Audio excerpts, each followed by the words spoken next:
Level 1, the Lasiq. You are 13 years old. Persia, the year 1220. The Khwarezmian Empire holds these lowlands. Mongol riders already burn its eastern edges.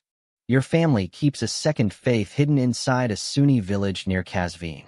Nizari Ismaili. The neighbors call it heresy. A stranger comes to your father's house after dark. He wears a traveler's robe. He is a da'i, a missionary of an imam nobody has ever seen. He speaks through a closed shutter. You learn the Talim first. The doctrine that only the hidden imam holds true authority. You learn to read before you learn to fight. You learn the countersign before you learn your recruiter's real name. You learn which neighbor reports to the local governor. You forget the countersign once. The da'i does not repeat it. You go without a meal that night. You swear the oath. Obedience to an imam whose face you will never see. A Lasiq's oath binds tighter than a blood oath. It cannot be unsworn. The market square, a Tuesday. A boy 2 years older than you stands before a crowd. Someone informed on him. Heresy is the charge. One blade stroke ends it. Nobody in the crowd moves. You do not move either.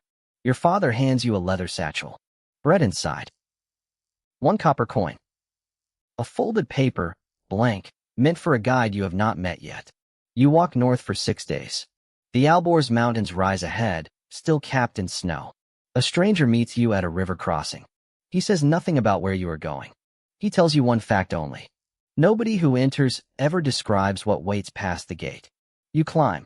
Level 2, the Rafiq. You are 16 years old. Alamut. Locals call it the Eagle's Nest. A fortress built on a rock spur, 2,100 meters up, set in the Alborz Range, above the Rudbar Valley. One narrow path leads to the gate. You climb that path for the first time. You slip once, near the top. You catch the ledge with both hands. The guard above does not move to help you. Inside, the fortress feeds itself. Terraced fields cut into the mountainside.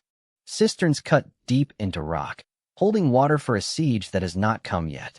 Storerooms packed with grain, dried meat, jars of honey, and vinegar. You work the terraces first. You haul stone for a new cistern. Your palms split open. They bleed. Nobody stops the work for that. You train with the sword at dawn. You train on horseback at midday, bareback before you earn a saddle. You train in disguise by evening, a Sufi's walk, a merchant's accent, a beggar's slouch. You train until your hands stop shaking on the hilt. You earn access to the library after that. Manuscripts on astronomy, texts on medicine. Volumes older than your grandfather, kept inside a fortress most of Persia has never seen. A boy your age dies during a night drill. He misjudges a foothold 8 meters up the outer wall. Nobody calls off the next day's training. You bury him before dawn. You drill again by noon. You swear the Rafiq oath before the fortress commander. Full membership now. A companion of the cause, not just an adherent to it. A senior da'i pulls you aside afterward. He asks questions that feel like a test.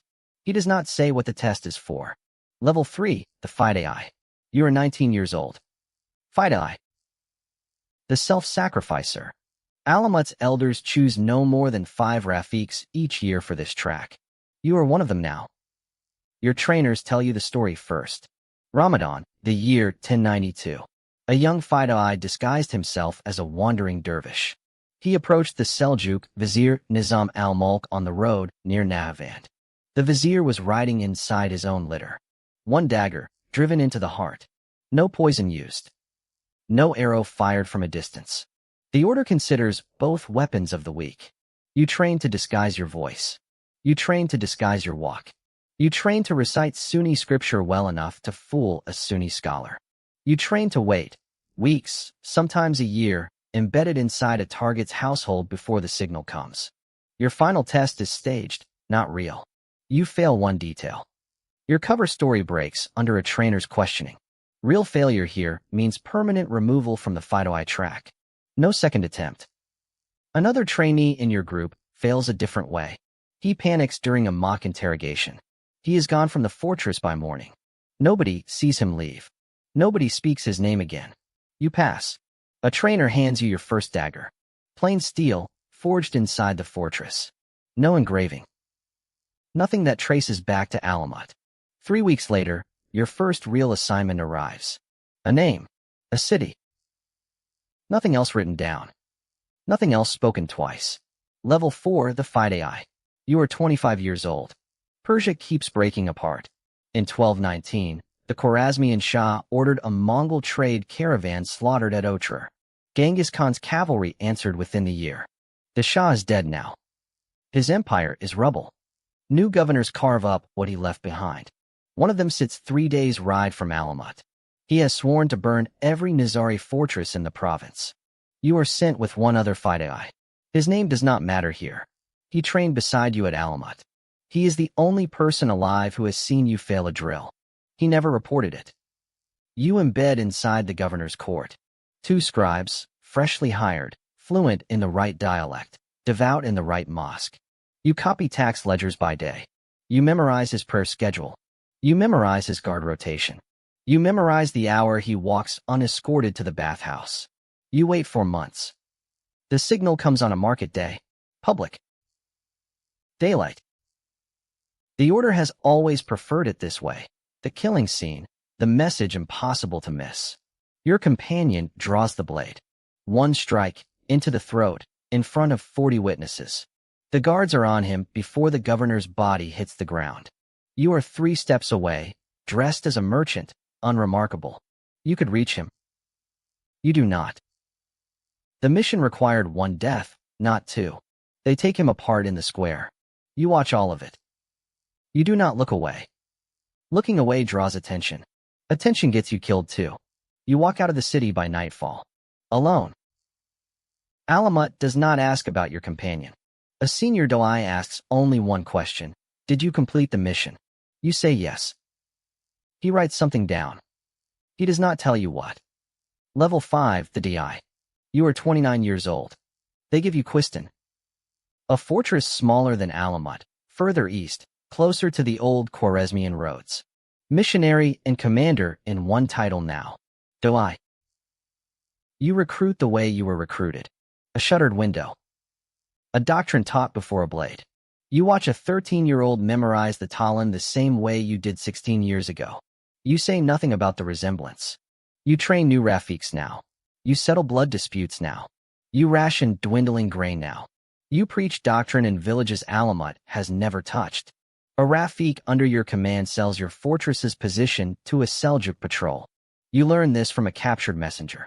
You execute him yourself, in front of the garrison. A Da'i does not delegate that lesson. Riders come through with a different kind of report now. Mongol scouting parties, sighted along the eastern passes. Not an army yet. Just riders, counting your walls.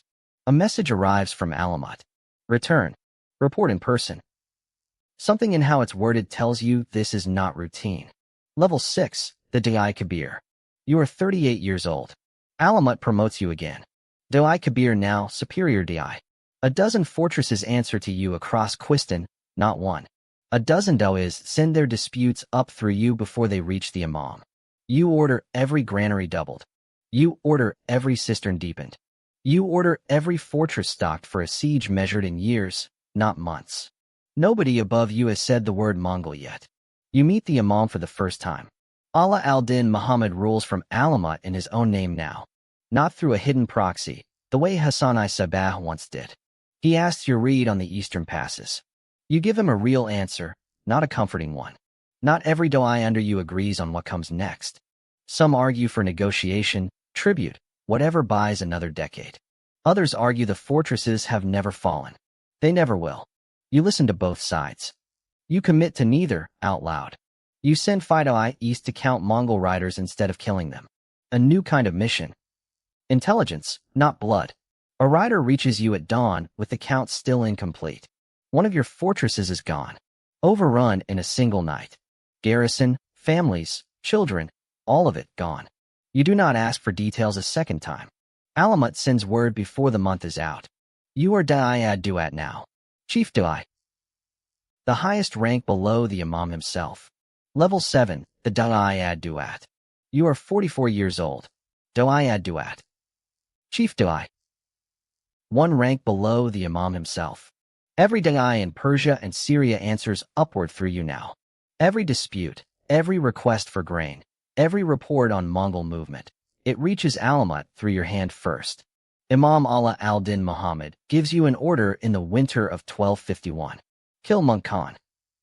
Great Khan, grandson of Genghis, ruler of an empire that has already swallowed half of Persia. You choose the disguise. You choose the route. You choose the 40 men who will wear it. More than 40 Fida'i, dressed as a tribute delegation bearing gifts and submission. Karakoram lies thousands of kilometers east, across land no Nizari mission has crossed before. You know their faces from the training yard at Alamut. Some trained under you personally. A lifetime after you trained under someone else. You brief them on court etiquette, Mongol titles, the layout of a capital none of you have seen. You watch them ride east from Alamut's gate. Winter light, thin snow on the pass. Word comes back in pieces, over 2 years. A Franciscan monk named William of Rubruck reaches Karakoram in 1253. He writes that the Great Khan's court now searches every visitor twice. Guards have tripled. Every gate stays sealed after dark. Not one of them returns. Not one message. Not one body sent back as a warning. The order used to send warnings that way to others. You gave the order. You chose the men. You are the highest-ranking Nizari official below the Imam. This decision put you there. This same decision ends everything. A rider reaches Alamut in 1253. Kitbukan Noyan, a Mongol general, has orders to destroy the first Hashashin fortresses. Not a rumor this time. A start date. Level 8, the day I add Duat. You are 46 years old. Hulagu Khan leaves Mongolia in 1253. Grandson of Genghis, brother of Monk.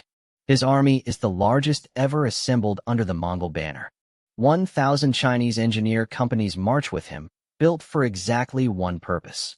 Breaking fortresses meant never to break. Reports reach you weekly now, then daily. A fortress in Quistan, gone. A fortress near Kumis, gone.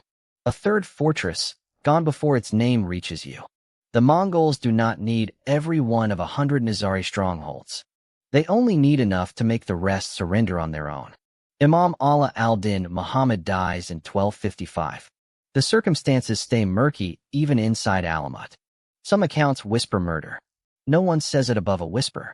His son, Rukn al-Din Kursha, takes the title. He reverses his father's policy within a season. Negotiation, not resistance.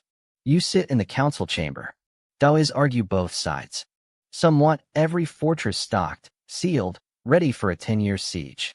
Alamut has outlasted every siege before this one. Others want terms, any terms, before Hulagu's engineers reach the gate. You side with neither out loud. Your silence gets noted by both. Hulagu's army reaches Maimundiz on the 8th of November, 1256. Chinese trebuchets, hauled up mountain roads no army has managed before. 4 days of bombardment. Rukn al-Din Kursha surrenders the fortress himself, in person. He saves what is left of his family inside its walls. The order reaches Alamut days later, carried by the Imam's own messenger. Surrender. No siege. No last defense of the eagle's nest. You are the one who has to say it aloud. Makadam al-Din Muhammad Mubariz commands Alamut's gate. He has held it longer than you have held your rank. Open it. Hand over the fortress your own life was built inside. He does not argue. He gives the order to his men within the hour. The gate has never opened for an enemy in 166 years. It opens now, on the Imam's word alone. Level 9, the Da'ayad Duat. You are 49 years old. Mongol soldiers enter Alamut in the last weeks of 1256. The walls, plastered and lead-lined, do not come down easily. They set the timber work alight first. Then they dismantle what the fire leaves standing, stone by stone. The fortress will never shelter another believer again. The library burns with everything else. Decades of astronomical instruments. Philosophy. Medicine. A complete history of the order, written down across generations. Adamalik Javani, the Mongol court historian, walks through the collection first. He fills one small cart with the books he judges worth saving. Mostly Qurans. Mostly texts that offend no Sunni reader. Everything else goes into the fire behind him. Soldiers break into the storerooms next. Jars of honey, vinegar, wine, stockpiled for a siege that never came. One man nearly drowns in a honey store during the looting. You watch decades of rationing disappear in an afternoon of looting. Word reaches Alamut's ruins the following year. Rukn al-Din Kersha travels to Karakorum himself. He seeks Monk's word on the surrender terms he was promised. Monk refuses to receive him. On the road back, his own escort kills him. Rolled and trampled. The death reserved for a ruler the Mongols judged unworthy of a blade. Monk's order follows within weeks. Every remaining Nizari put to the sword. Kersha's own family, executed at Kazvin. 12,000 people, gathered under false pretenses. All killed in Quistan alone. Something close to 100,000 dead across Persia by the time the killing stops. You survive it. Nobody asks why. You stop asking yourself. You stand in what used to be the outer courtyard, ash still settling from the library fire. A boy moves through the ruins below, not one of yours, not a Lasiq, not sworn to anything. He does not know what burned here. He will not learn the Talim, not the countersign, not the name of the imam whose face nobody was meant to see. He picks through the rubble anyway. He finds something.